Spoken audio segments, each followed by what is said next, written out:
यस्यास्ते दक्षहस्ते कलिकुमति गिरीन्द्रेन्द्र वज्रं त्रिदण्डं संसाराग्नि प्रशान्त्यै मृतजलममलं दारुपात्रं पवित्रं श्रीविश्वक्सेन सूरेः पदकमलयुगं श्रीनिलसे संश्रयामि। श्रीमते रामानुजाय नमः।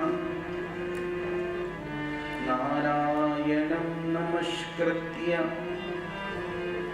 नरं चैव नरोत्तमं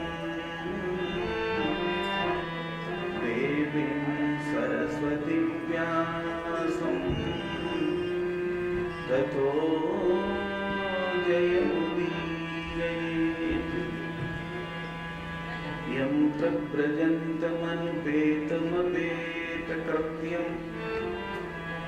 द्वैपायनो विरहकातरया जुहाव पुत्रेति तन्मयतया तरवोऽभिनेदो स्तं सर्वभूतहृदयं मुनिमानतोऽस्मि।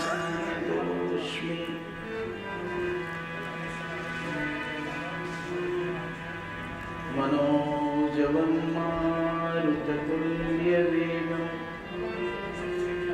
जितेन्द्रियं बुद्धिमतां वरिष्ठं वातात्मजं वानरयोग्यं श्रीरामदूतं शिरसा नमामि। ज्ञानानन्दमयं देवं निर्मलस्फटिकाकृतिम् आधारं सर्वविद्यानां हयग्रीवमुपास्महे। उसमें करो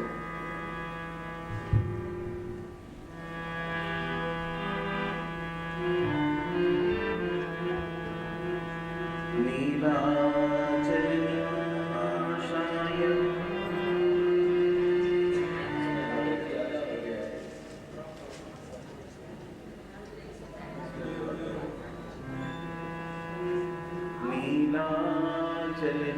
नीलाचलनिवासाय नित्याय परमात्मने प्रणतक्लेशनाशाय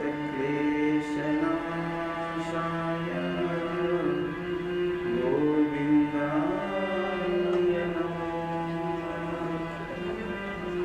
नीलाचलनिवासाय नित्याय परमात्मने सुभद्राकारणनाथाय जगन्नाथाय मङ्गलम्। आप्तकामाय पूर्णाय पुरुषोत्तमवासिने परस्मै पुरुषायास्तु जगन्नाथाय मङ्गलम्। विना वेङ्कटेशं ननाथो ननाथ सदा वेङ्कटेशं स्मरामि स्मरामि। हरे वेङ्कटेश प्रसीद प्रसीद। प्रियं वेङ्कटेश प्रयच्छ प्रयच्छ। अनाथ रमण प्रेष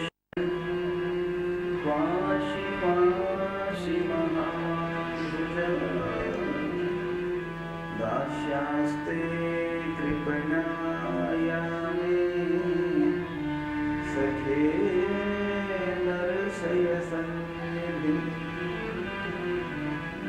कृष्णाय वासुदेवाय देवकी नन्दनाय च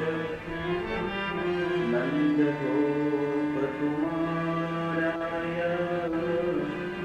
गोविन्दाय नमो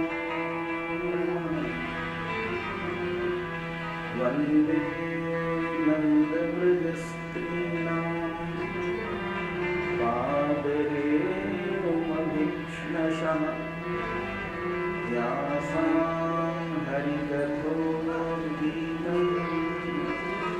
पुनाति भुवनत्रयं श्रीराधायै नमः सर्वेभ्यः श्रीवैष्णवेभ्यो नमः श्रीमते रामानुजाय नमः श्रियै नमः श्रीधराय नमः मङ्गलभवन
बुरा कहे या भला कहे, हो चुके रमण बिहारी। ठाकुर मेरे रमण बिहारी,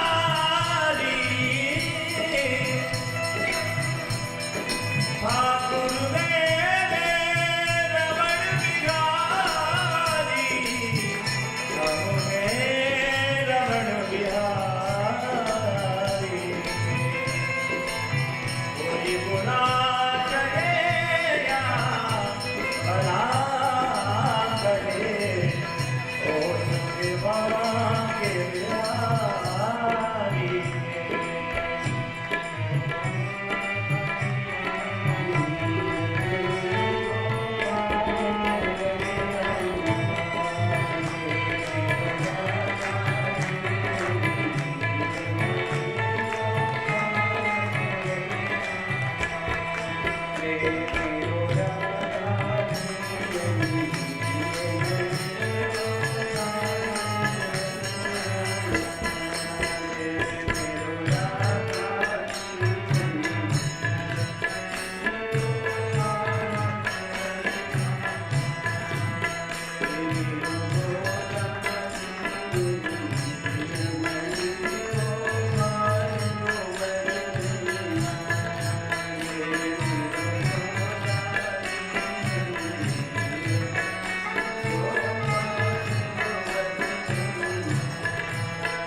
कर्तुम अकर्तुम अन्यथा कर्तुम समर्थ ब्रह्म।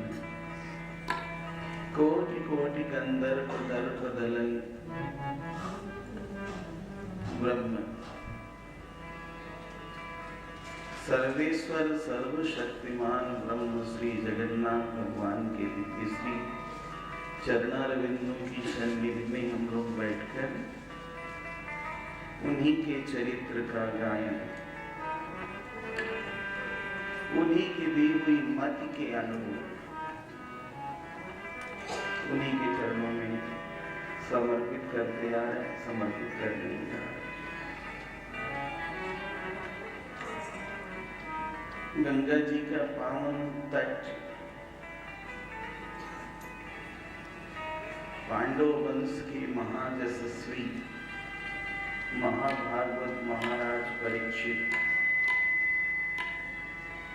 अत्यंत श्रद्धा के साथ भगवान सुखदेव से श्री जगन्नाथ जी की चरित्र का श्रवण कर रहे हैं। महाराज परीक्षित ने पूछा है कि भगवान, मेरे मन को बड़ा ही संशय हो रहा है। श्री सुखदेव जी ने कहा, संशय? अरे भाई, किस बात के लिए आपके मन में संशय हो रहा है?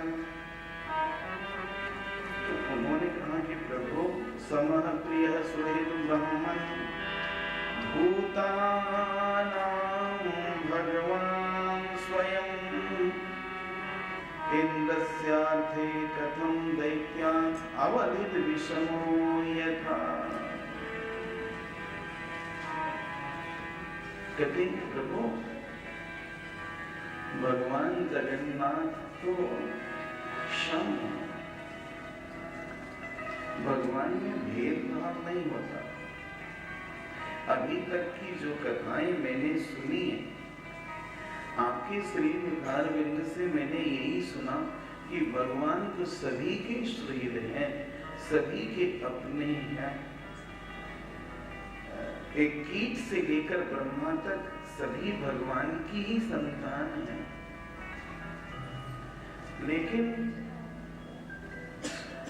देवताओं के राजा इंद्र के लिए उन्होंने दैत्यों का वध किया। मुझे संशय हो रहा है, ये बातें मेरी समझ में नहीं आ रही है। भगवान के लिए तो देवता भी वैसे हैं जैसे दैत्य। देवता भी उन्हीं की संतान है और दैत्य भी उन्हीं की संतान है। तो भगवान जगन्नाथ ने दैत्यों का वध किया। मुझे अब संशय इसको नहीं कह सकते हैं प्रभु, ये बातें मेरी समझ में नहीं आ रही है। भगवान परम कल्याणमय है, उनका स्थैर्य धैर्य वीर्य सब कुछ पूर्ण है। श्रुति कहती है पूर्णमदः पूर्णमिदम्। भगवान जगन्नाथ यहाँ भी पूर्ण है और वहां भी पूर्ण है। पूर्णमदः पूर्णमिदम्। पूर्ण से पूर्ण निकालने के बाद भी वे पुराण पुरुषोत्तम पूर्ण ब्रह्म पूर्ण ही बचते हैं। कौन ध्यान से सुनोगे ना तब बातें समझ में आएगी, और प्रारंभिक बात समझ में आ जाएगी ना तो आगे की कथा स्वतः समझ में आने लगेगी। और प्रारंभ की भूमिका नहीं समझ में आएगी ना, कान पवित्र होगा, मन पवित्र होगा, लेकिन बातें समझ में नहीं आएगी।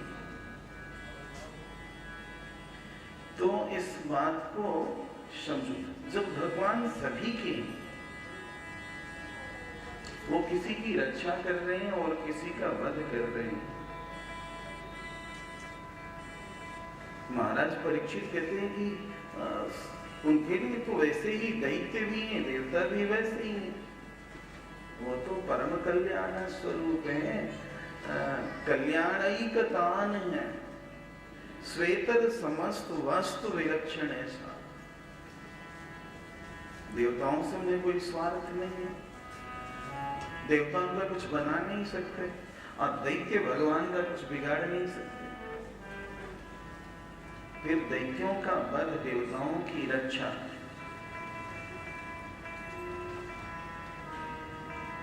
हे मुनिवर, आप परमहंसों के भी गुरु हैं,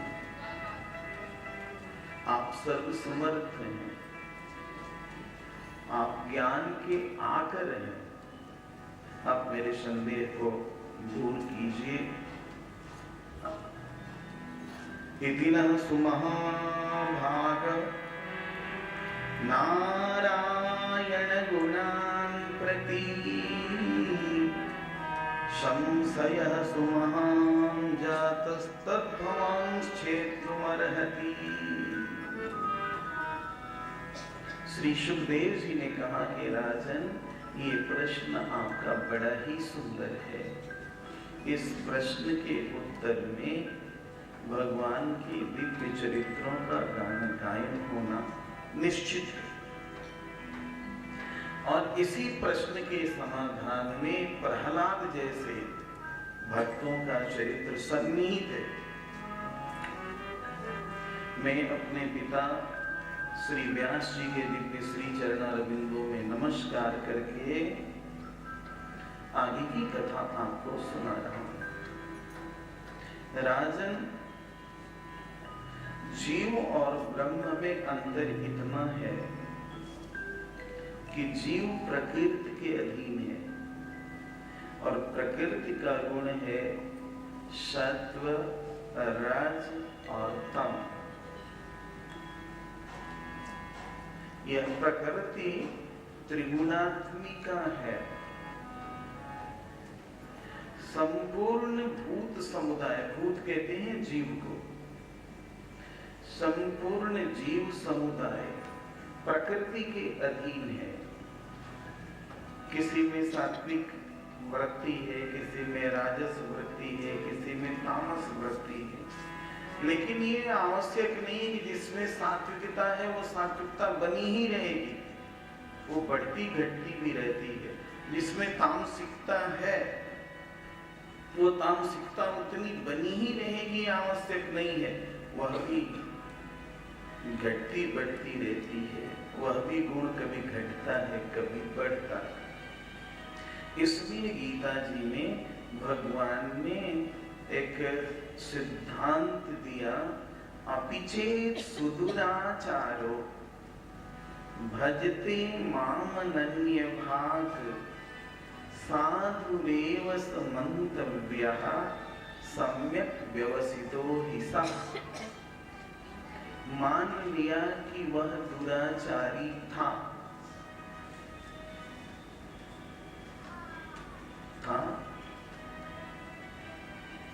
अपिचेत सुदुराचारो, दुराचार में वह संलिप्त था। जो नहीं करना चाहिए सो कर रहा था, जो नहीं पीना चाहिए उसे पी रहा था, जो नहीं खाना चाहिए उसे वो खा रहा था। किंतु अब वह अनन्य भाग है। अनन्य भाग माने अनन्य भक्ति है। अनन्य भक्ति कहते हैं ना अन्य अनन्य। मीराबाई ने कहा, मेरे तो गिरधर गोपाल दूसरो न कोई, जाकी सिरमोर मुकुट मेरो पति सोई। मेरे तो गिरधर गोपाल दूसरो न कोई। ये अनन्य भक्ति है। माने भगवान के अलावा मेरा कोई रक्षक है, इस भाव का नहीं आना। मेरे रक्षक मेरे ठाकुर जी हैं। मेरे ठाकुर जी से समर्थवान कोई हो नहीं सकता है। ठाकुर जी सर्वसमर्थ हैं। यदि मेरी रक्षा होनी है तो ठाकुर जी के द्वारा होनी है। मेरा पालन होना है तो श्री ठाकुर जी के द्वारा होना है। मेरे ऊपर जो कुछ भी होना है वो श्री ठाकुर जी के द्वारा होना है। मुझे किसी अन्य से कुछ लेना देना नहीं। यदि ये वृत्ति आ गई, देखो एक बार की बात बताऊं, श्री गोवर्धन जी में परिक्रमा होती है। अब वो परिक्रमा एकादशी से लेकर के पूर्णिमा तक बड़ी जबरदस्त 21 किलोमीटर की परिक्रमा है। 150 फीट चौड़ी सड़क, 150 नहीं 100 फीट तो होगी ही होगी। एक मैंने अनुमान से मैंने कहा 21 किलोमीटर में कहीं जगह नहीं रह जाती, इतने लोग परिक्रमा करते हैं। अब सोच लो कितने लाख लोग परिक्रमा करते हैं। अब वह परिक्रमा 24 घंटा चलती रहती है, बंद नहीं होती।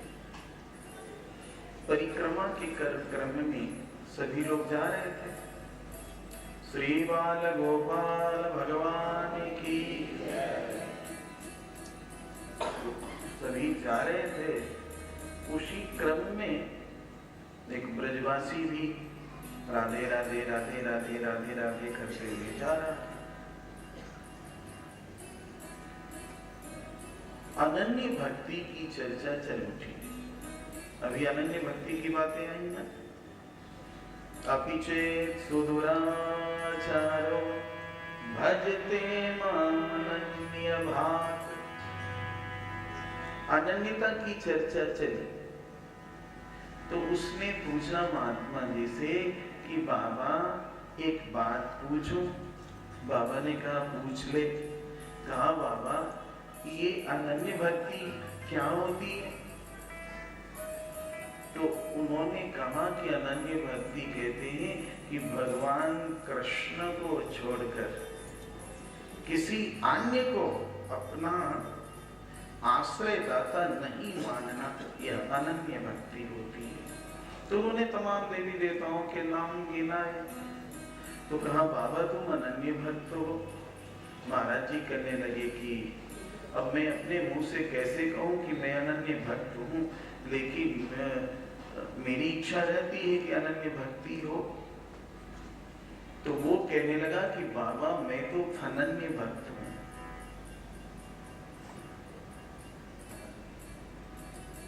तो बाबा जी कहे कि अनन्य भक्त, अरे भाई आज तक तो ये शब्द ही नहीं सुना। अनन्य भक्त तो सुना, लेकिन तू कह रहा है कि मैं अनन्य भक्त हूं, ये अनन्य भक्ति क्या होती है? तो वो ब्रजवासी कहने लगा कि बाबा तुझे तो इतने देवताओं के नाम भी याद आते हैं, लेकिन हमें तो कृष्ण के अलावा भी दुनिया में कुछ होता है ये याद भी नहीं है, जानता भी नहीं हूं और कभी जानने की कोशिश भी नहीं करता हूं। केवल ठाकुर जी, विशुद्ध भक्ति, अनन्य भक्ति, नैष्ठिक भक्ति, इसको कहते हैं अनन्य भाव। ठीक है ना? तो उन्होंने कहा कि हमें तो ये अनन्य भक्ति है। भगवान ने कहा कि चाहे कितने भी दोष रहे हों, लेकिन यदि उसने ये ठान लिया है कि मेरे तो गिरधर गोपाल, मेरी बुद्धि का सुधार वही गिरधर गोपाल करेंगे और उन्हीं गिरधर गोपाल के शरण में ही मैं हूं, तो भगवान कहते हैं कि वही साधु है। साधु रेव समंतव्य सम्यक व्यवसितो ही सह, वह बहुत बढ़िया साधु है।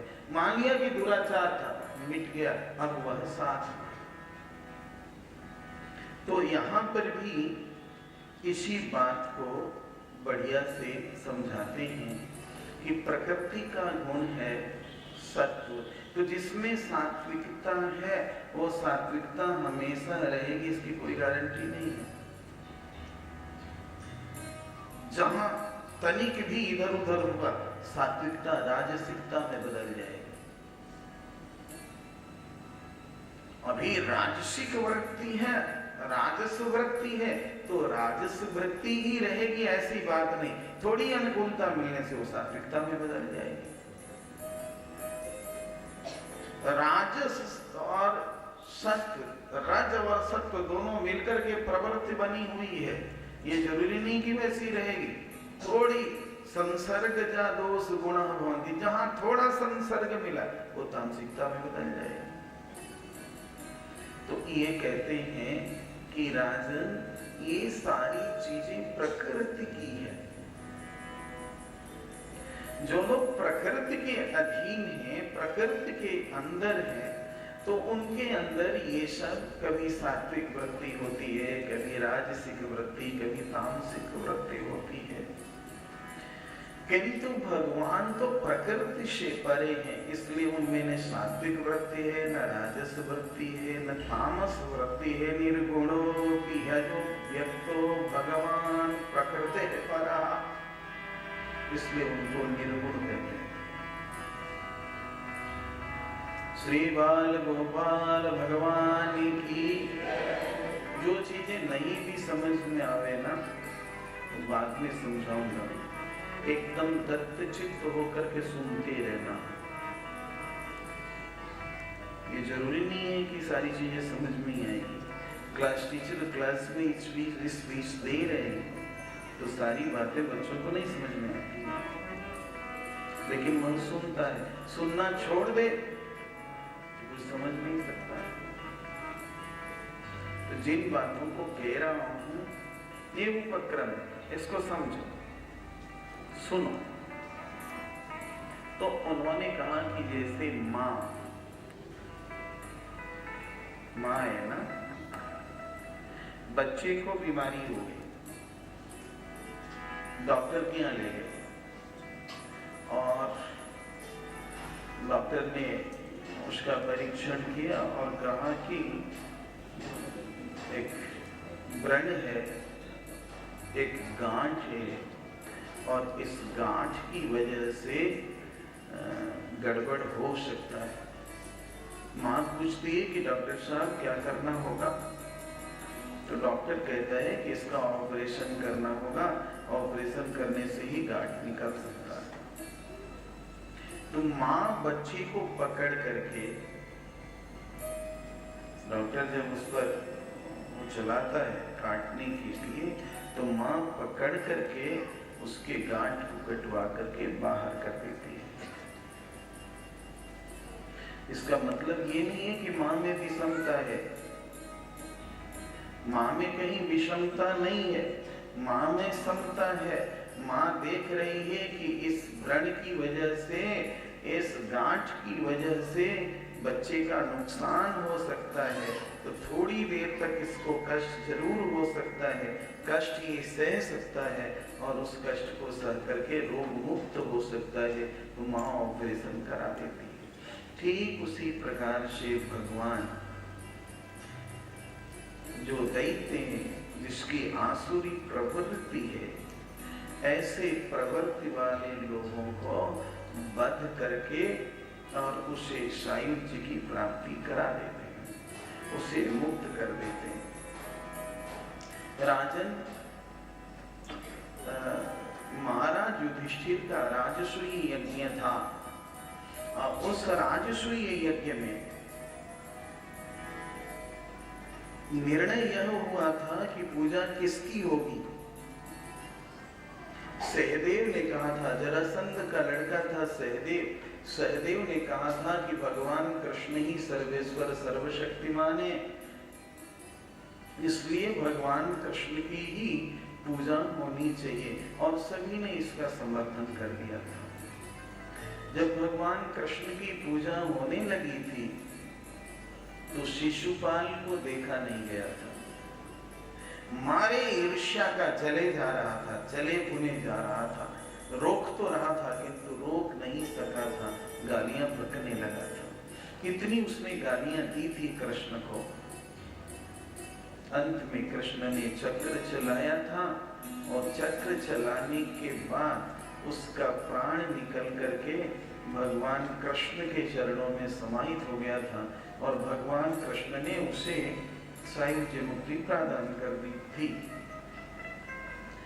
जब उसका प्राण भगवान के चरणों में समाहित हो रहा था, हो गया था, प्राण निकला और सभी ने देखा कि अतिशय प्रकाश निकल करके भगवान के चरणों में समाहित हुआ, तो उस समय धर्मराज युधिष्ठिर जी ने श्री नारद जी से प्रश्न किया था, पूछा था कि भगवान शिशुपाल स्वभाव से ही दुष्ट है, इसकी प्रकृति दुष्ट है, इसके बावजूद इसका प्राण निकल करके भगवान के चरणों में समाहित हो गया, इसकी वजह क्या है?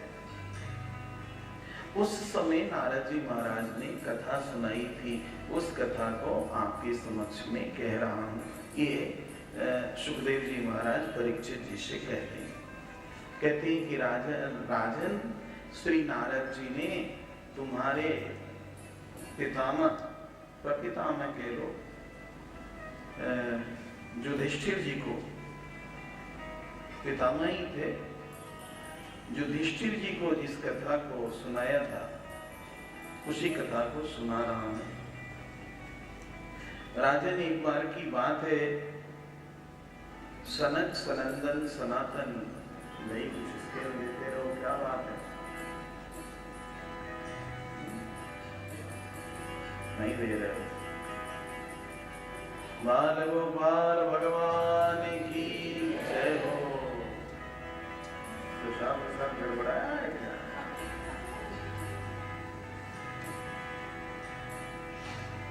श्री बाल गोपाल भगवान की जय हो।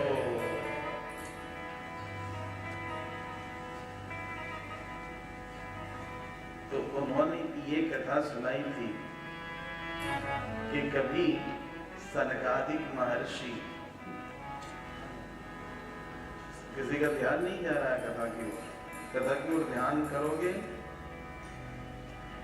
थोड़ी बहुत नींद आएगी, मूल कथा भी तो सुननी है ना, फिर तो नाच गान है ही,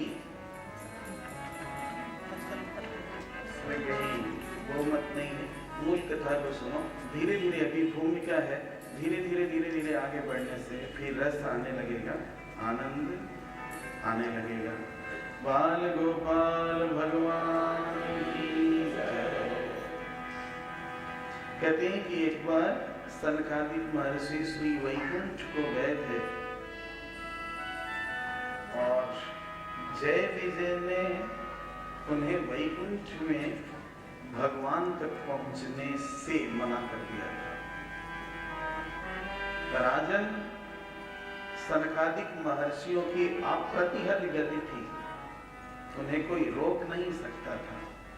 5 वर्ष की अवस्था में वो सभी के पूर्वज हैं। सनकादिक महर्षि सभी के पूर्वज हैं, लेकिन हमेशा बालक के रूप में रहते हैं और वस्त्र भी धारण नहीं करते, दिगंबर ही रहते हैं। चारों भाई है सभी के पूर्वज, सबसे पहले उन्हीं का अवतरण भया है। तो सनकादिक महर्षि जब पहुंचे तो उन्होंने कहा, भाई हाथ में जष्टी लेकर खड़े थे, जय और विजय दोनों भगवान के पहरेदार हैं, द्वारपाल हैं। उन्होंने जष्टी ऐसे कर दी, नहीं जा सकते। सनकादिक महर्षियों के मन में क्षोभ हुआ था, राजन, अरे ये वैकुंठ में और इसके बाद भी इतनी अशिष्टता इनके अंदर है, ये इतने उदंड हैं। तो सनकादिक महर्षियों ने कहा कि तुम लोगों की बुद्धि असुरों की तरह है, तो जाओ तुम लोग असुर हो जाओ। अभिशाप हो गया।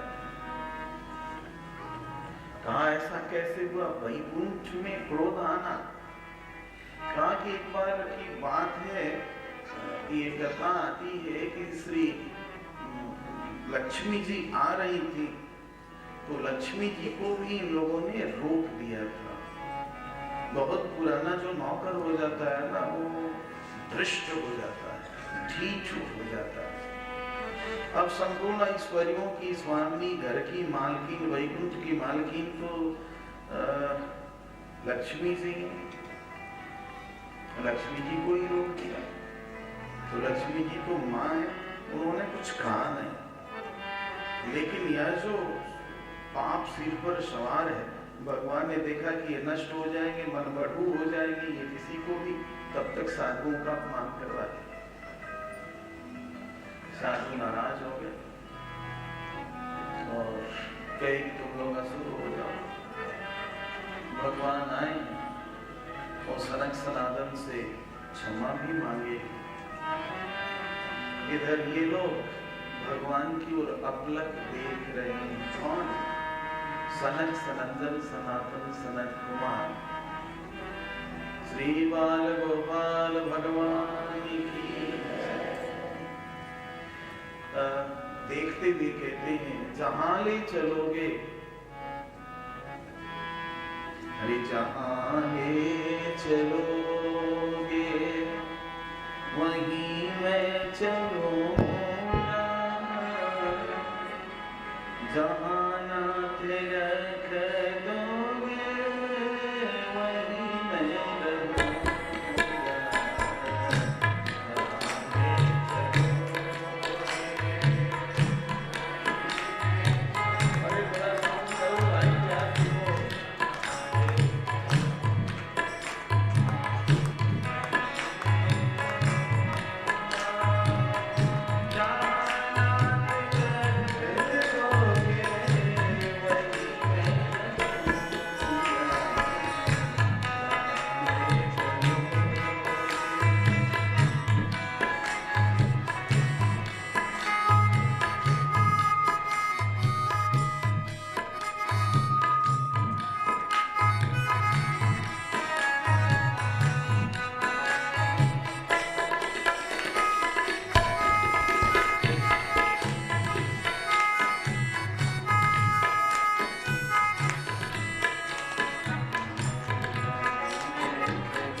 जय विजय ने भगवान की ओर देखा,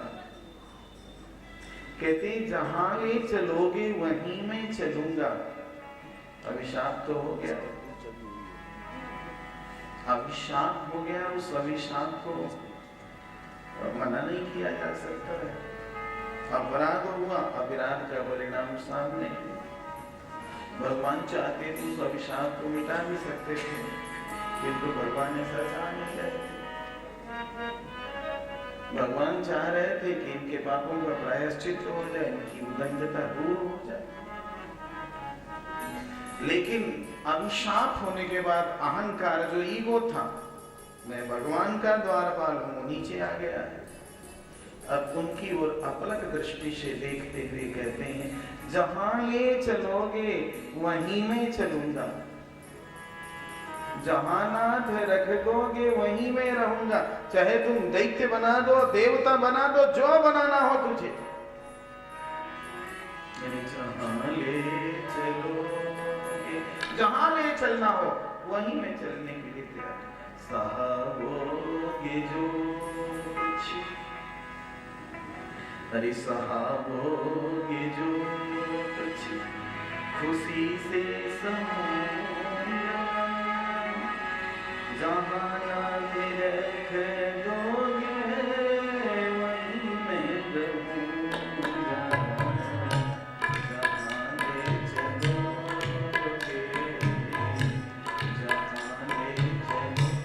जहां ले चलोगे हम वहीं चलने के लिए तैयार है। भगवान ने कहा कि तुम लोग 3 बार असुर बनोगे और मैं 4 बार अवतार लूंगा, और कृष्ण अवतार में तुम लोगों को पुनः द्वारपाल नियुक्त कर दूंगा। तो ध्यान से सुनना, वही जय और विजय हिरण्यकश्यप और हिरण्याक्ष बने। बड़ा भाई है हिरण्यकश्यप, छोटा भाई है हिरण्याक्ष। ये कश्यप ऋषि के पुत्र हैं, दीति जी के गर्भ से जन्म लिए हैं। तो हिरण्याक्ष का वध पहले हुआ है। भगवान ने शौकर रूप धारण किया, वाराह रूप धारण करके उसका उद्धार किया। किस चीज से उद्धार किया? सांप से। और हिरण्यकश्यप के लिए अब ये आगे कथा कह रहे हैं, नरसिंह रूप धारण किया। इसके बाद ये लोग रावण और कुंभकर्ण बने, तो भगवान ने राम रूप धारण किया। और इसके बाद ये लोग शिशुपाल और दंतवक्त्र बने। भगवान ने कृष्ण रूप धारण करके इनका उद्धार किया और पुनः वैकुंठ के द्वारपाल के रूप में इन्हें नियुक्त कर दिया। तो कहते हैं कि राजन, किसी भी प्रकार से मन भगवान के चरणारविंदों में जाए, माने जो मुख्य बात है कि हमारा मन ठाकुर जी के चरणारविंदों में लग जाए। पीछे क्या हुआ उधर मत देखो, आगे क्या होगा ये मत देखो, अभी क्या हो रहा है इसको देखो। जो बातें बीत चुकी है ना, उसके लिए शोक मत करो। हे राम, ऐसा नहीं होना चाहिए था किंतु हो गया। शोक करने की जरूरत नहीं। कभी मत सोचो कि ऐसा हो गया तो भय नहीं करना चाहिए। लेकिन वर्तमान मेरा बढ़िया हो जाए, वर्तमान में मेरा मन भगवान के श्री चरणारविंदों में लग जाए, इसके लिए उद्योग करो। किसी भी व्याज से कामम, क्रोधम, भयम, स्नेहम, ऐक्यम, सौहृदमेव च चाहे काम से, क्रोध से, भय से, जैसे भी मन भगवान की ओर जाए ऐसा उपयोग करो। ऐसा काम करो कि मेरा मन भगवान के श्री चरणारविंदों में लग जाए। गोप्यः कामात् भयात् कंसो द्वेषात् चैत्यादयो कृपाः संबंधात् कृष्णयः स्नेहात् यूयं भक्त्या वयं विभो। ये गिनाया है कि किन किन लोगों का किस प्रकार से उद्धार हुआ। मुख्य बात इतना ही है कि मेरा मन ठाकुर जी के श्री चरणारविंदों में लग जाए। जब बैर भी किसी से होता है ना, तो उसी का चिंतन होता है। बहुत से ऐसे हैं, जैसे कंस को बैर था, भगवान कृष्ण से वैर होने की वजह से वो उन्हीं का चिंतन करता था। कंस का दूसरा चिंतन हुआ ही, कंस के मन में दूसरी बात आती ही नहीं थी। जिधर देखता था केवल कृष्ण ही कृष्ण उसको दिखाई पड़ते थे, इसलिए उसको साहिब चिंतते हैं। तो उस प्रकार से किसी भी व्याज से भगवान का चिंतन हो, भगवान के चरणारविंदों में मन बरबस बढ़ने लगे। उद्योग यही करना, काम यही करना, चाहे तुम जिस भेष में रहो, जिस परिवेश में रहो, जिस देश में रहो, लेकिन मन हमारा श्री ठाकुर जी के श्री चरणारविंदों में चला जाए, ऐसी व्यवस्था रखो। ये पूजा पाठ भजन जजन केवल इसीलिए किया जाता है कि मन की चंचलता मिट जाए। मन जहां विपरीत दिशा में जा रहा है वह श्री ठाकुर जी के चरणारविंदों में लग जाए। इसीलिए हम आरती दिखाते हैं। आप विचार करो कि जिस भगवान के नेत्र ही सूर्य हैं, और सूर्य में कितनी रोशनी है आप आप जानते हुए बताने की बात नहीं, लेकिन फिर भी हम लोग एक सामान्य दीप जला करके भगवान को दिखाते हैं। उस दीप से भगवान का क्या होने वाला है? माने दीप दिखाने के ब्याज से हमारा मन भगवान के चरणों में लगे, भगवान की याद आवे कि मेरा नियम था प्रतिदिन दीप दिखाने का, मैंने दीप नहीं दिखाया है, हमने दीप दिखाना है। अब भगवान के धोए हुए चरण का जल ही गंगा जल है, गंगा जी है, और भगवान को एक आचमनी से हम जल उठा करके दिखाएं, उसे भगवान का क्या बनता है? लेकिन हमें आचमन कराना है, उनका चरण धोना है, उनका हाथ धोना है, उनको आचमन कराना है। मन हमारा उधर जा रहा है, मन में छटपटाहट। जो रोज ठाकुर जी का श्रृंगार करता है ना, एक दिन श्रृंगार न करे तो उसको बेचैनी हो जाती।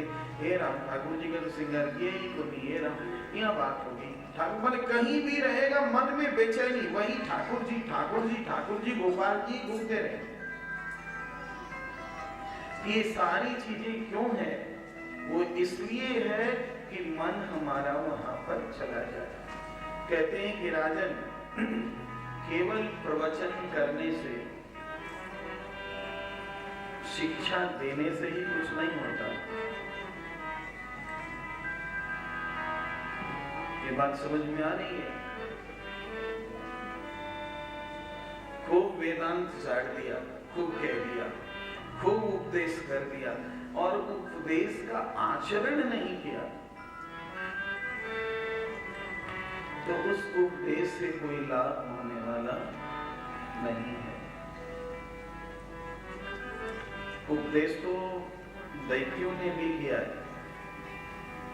कहा कि प्रभु दैत्यों ने उपदेश किया।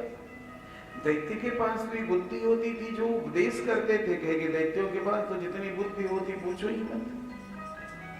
केवल उपदेश दे देने मात्र से काम बनने वाला नहीं है। जिस उपदेश को तुम दूसरों को दे रहे हो, दूसरों को समझा रहे हो कि तुम्हें ऐसे रहना चाहिए, तुम्हें ऐसे करना चाहिए, उस उपदेश को स्वयं ही ग्रहण करो। केवल वाणी का विषय नहीं है कि बस वाणी से कह दिया ऐसे रहो, ऐसे करो, बस स्पीच दे दिया जाए। राम जी किससे काम नहीं चलता। कहते हैं कि राजन हिरण्यकशिपु ने अपनी माता दीदी को और छोटे भाई की पत्नी को बहुत ढंग से समझाया है और कहा है कि तुम लोगों को क्रोध करने की कोई आवश्यकता नहीं है। बाल गोपाल भगवान की जय। ऐसी उन्होंने ऐसा उपदेश किया है कि आप सुनोगे तो दंग रह जाओगे। लेकिन केवल उपदेश करने से ही काम बनने वाला नहीं है। जो उपदेश दे रहे हो उस उपदेश को जीवन में भी उतारने की आवश्यकता है। जीवन में उतारने से ही मंगल होता है। इस पर उसने अपनी माता जी को समझाने के लिए एक कथा कही है। उसीनर देश में सुजज्ञ नाम के एक राजा थे और अब ये कथा कही है कि लड़ाई में जब युद्ध के मैदान में वो मर गए थे और अस्त्र शस्त्र उनके शरीर में इतना लगा था कि उनका शरीर एकदम विभत्स लग रहा था। सभी रानियां हाय हाय करके रो रही थी, छाती पीट रही थी। चारों तरफ से उसके सगा संबंधी बैठे हुए थे। अब शव को दाह संस्कार करना है, इसकी तैयारी चल रही थी। तब तक सूर्यास्त हो गया था। तब तक यमराज एक छोटे से बालक का रूप धारण करके वहां पहुंचे थे और उन लोगों से उन्होंने कहा था, तत्र प्रेत बंधो नाम आश्रुत्य परिदेवितम आहतान बालको भूत्वा यमः स्वयमुपागतः।